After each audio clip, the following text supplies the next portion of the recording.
আল আকসা মসজিদ ঘিরে চলা বিক্ষোভে ইসরায়েলি সেনাদের গুলিতে 3 জনের মৃত্যুর পর তেল আবিবের সাথে সব ধরনের যোগাযোগ বন্ধের ঘোষণা দিয়েছে ফিলিস্তিন। প্রেসিডেন্ট মাহমুদ আব্বাস বলেছেন, আল আকসার নিরাপত্তা ব্যবস্থা প্রত্যাহার না করা পর্যন্ত চলবে আন্দোলন। দৃঢ়ভাবে ঘোষণা দিয়েছেন, ইসরায়েলি অধিকৃত পূর্ব জেরুজালেমকে যেকোনো মূল্যে মুক্ত করা হবে। পূর্ব জেরুজালেমে আল আকসা মসজিদ এলাকায় শুক্রবার দফায় দফায় ফিলিস্তিনিদের উপর এভাবেই চলে ইসরায়েলি দমনপীড়ন।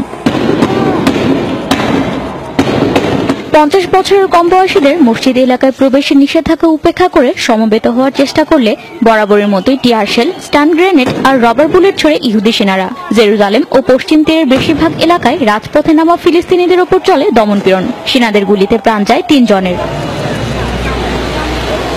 ফিলিস্তিনি হত্যাকাণ্ডের ঘটনায় আরো ফুঁসে উঠেছে বিক্ষোভকারীরা। আল আকসাকে ইসরায়েল দখলমুক্ত করার ব্যাপারে আরো কঠোর অবস্থানের জানান দেয় ফিলিস্তিনি সরকার।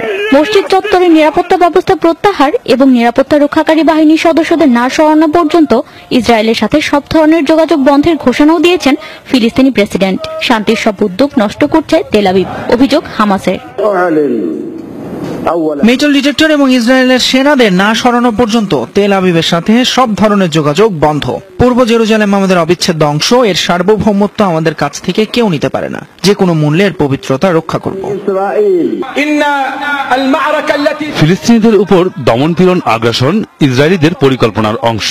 আলোচনার মাধ্যমে শান্তির যে বিভ্রম তৈরি করা হয়েছিল, ইহুদিদের শত্রুতামূলক আচরণে তা শেষ হয়ে গেছে।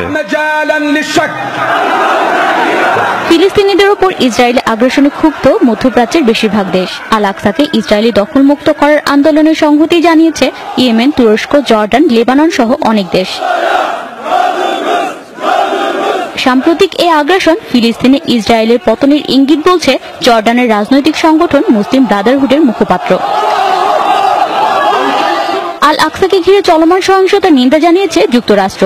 উত্তেজনা নিরসন চায় ইউরোপীয় ইউনিয়ন আর জাতিসংঘ।